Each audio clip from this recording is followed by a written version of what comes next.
Today signifies a sea change in the way New Zealand's most loved vehicle segment, the ute, is powered. Utes are not dead, but the way they've previously been powered are. I'm able to stand here at the back of this vehicle, which is on. I'm able to breathe easy, and you can't do that with a dirty diesel. You wouldn't be able to hear me right now. Now, I know you're all here to see the Shark 6 ute. We're going to take the covers off.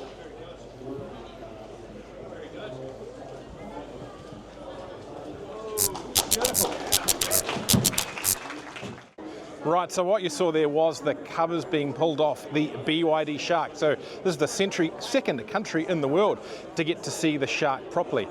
But we just got a little bit of information there that is really relevant to the model, in that it's not the Shark, it's the Shark 6.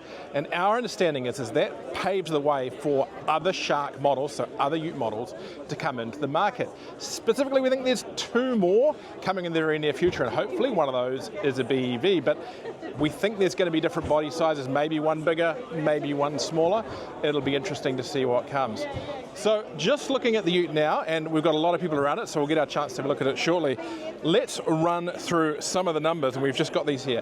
This is a wee bit bigger than your typical New Zealand ute. So length 5,457 millimeters, width 1,971 millimeters, height 1925 millimeters, and the wheelbase 3,260 millimeters, so 3.2 meters. This is a big vehicle. It is a little bit bigger than Ranger, definitely smaller than F-150 size vehicles, but it certainly is up there. Powertrain. Now we know this has the BYD DMO powertrain, so that's their dual motor off-road powertrain. So we have an electric rear axle, and then you have a petrol motor in the front of the vehicle that has another electric motor that largely the vehicle is going to drive as an electric vehicle, with that petrol motor in the front kicking in. It's a 1.5 litre when the vehicle needs a little more power, or when you're out of range, and it's going to keep generating power to supply the rest of the vehicle. But we have the front motor is 170 kilowatts, 310 newton meters of torque. The rear motor 150 kilowatts and 340 newton meters of torque. Basically the same output as an Atto 3 or a BYD CL Dynamic. And then we have a maximum output from the petrol motor of 135 kilowatts and 260 newton meters. Now that is fast, particularly for a vehicle that has a GVM for somewhere in the 3-ton range, and a combined range, so how far it'll go, of 840 kilometers. Now that's the Chinese NEDC scale, which you're not going to get close on, but you're still talking about a vehicle that is going to have some fairly decent overall petrol range at a relatively low fuel use scale. Battery-wise, we understand the battery in this is about 30 kilowatt hours. We think there will be a EV range of somewhere between 70 to 100 kilometers depending on use. You've got to remember it is a heavy vehicle. It will DC charge, so that is a great feature that's going to allow, I think, a lot of businesses, a lot of people to be able to get around largely on electric. And it will tow, 2.5 tons of tow. Now, I'm not sure this ute is going to be the exact right ute for every use case, particularly not those who are running around with a ton on board and a 3.5 ton trailer every day, which is a pretty small factor of the market. But I think for the lifestyle segment, this is going to look pretty interesting. And to be honest, for most tradies, this will carry your tools, this will do your moderate trailer, this will even do a moderate sized boat. It has got other advantages that we'll touch on soon, including the ability to access that battery for use at the worksite. So let's take over a little bit of a walk around the BYD Shark 6. Right, so let's start at the front of the BYD Shark.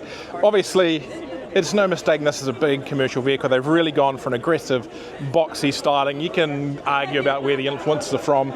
They've got these big, huge light bars right around the front of the vehicle. Big BYD badging. Obviously, being a petrol motor, there is an opening here. It's not a BEV, so there's going to need to be some airflow. You've got little spotlights down here and these really interesting double stack headlights. I think a really tasteful looking front end. It's actually better in person than what I thought it was from looking at the pictures.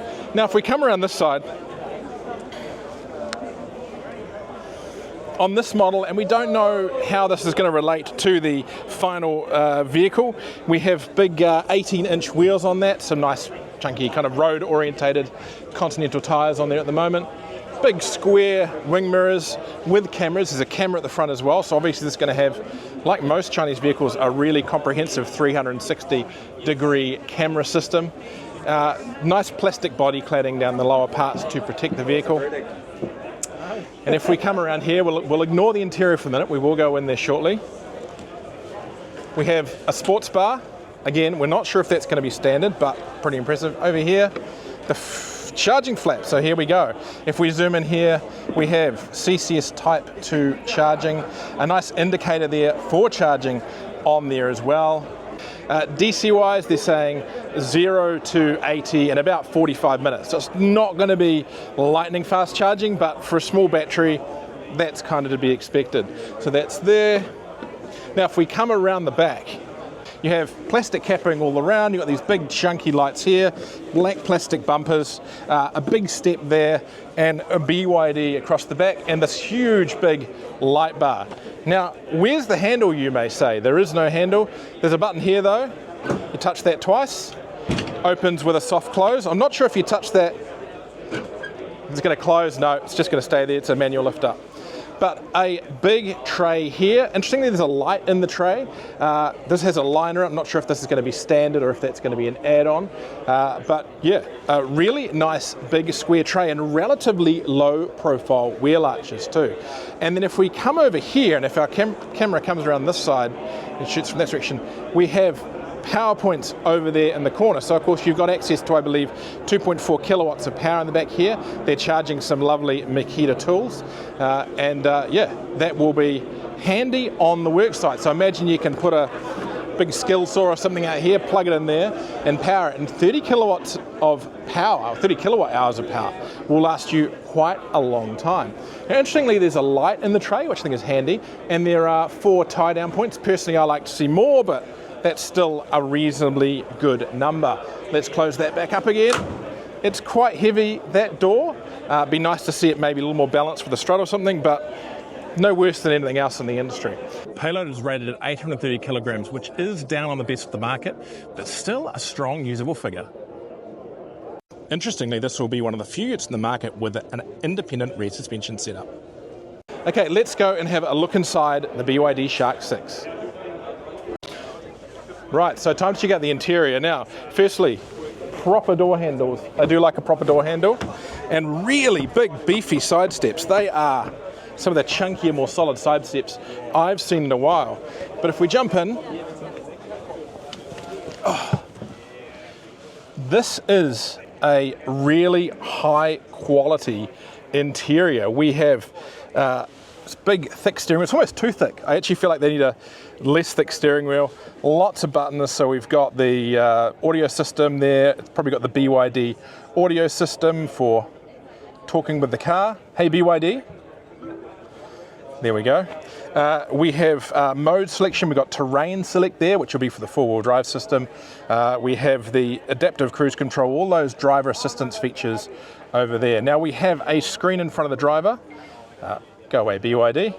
Very similar to in the Seal, and while it won't show on the camera, there's even a heads-up display. And we have the large display screen there.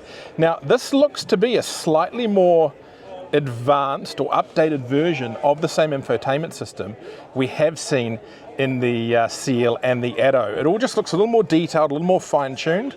Down here we have, interestingly, range for both the battery, or percentage for the battery and total range. So at the moment we are showing 94% battery and 707 kilometers of range. Got some drive modes here, eco, normal, sport. Yeah, it's pretty cool. And does the screen swivel? Where's the button for that? There, no, not that one.